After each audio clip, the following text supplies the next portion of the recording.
Hi everyone, my name is Julio, and I'm an interpreter at Hollister Hills State Vehicular Recreation Area. With the holidays in full swing, many of you may be looking at replacing or possibly purchasing an OHV helmet for the first time. We thought it would be fitting to go ahead and take a peek inside this piece of safety equipment and unwrap what it's designed to do.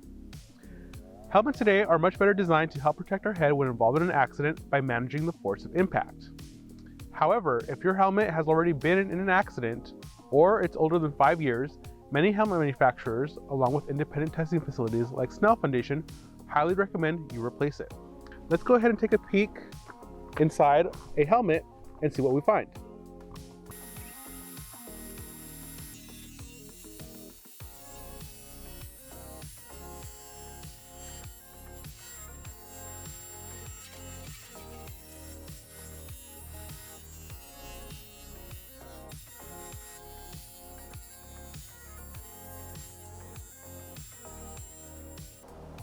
When purchasing a helmet, you should make sure that it is Department of Transportation, also known as DOT approved. The easiest way to know if your helmet is DOT approved is to look on the back.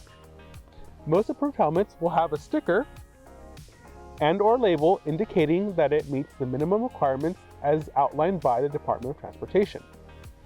Helmets today are made of two key parts: the shell, which is the outermost layer, and the polystyrene foam liner that's just below. When involved in an accident, the shell helps to manage the force of impact by spreading it along a wider surface, while the polystyrene foam liners help to manage the force of impact by slowing the transition of energy before it hits your head. Polystyrene foam liners are made up of small air pockets that compress upon impact. Think of them like bubble wrap. When you pop a bubble, you can't reinflate it, and when you pop the whole sheet, it doesn't help protect what's wrapped within anymore. In a few moments, we're going to do an experiment. I'm going to take a deflated piece of bubble wrap it around an egg, and drop it from 6 feet. Let's see if the deflated bubble wrap does anything to help protect it. We've wrapped our egg in the deflated bubble wrap. Now let's see how it does, dropping it from about 6 feet. In 3, 2, 1, drop.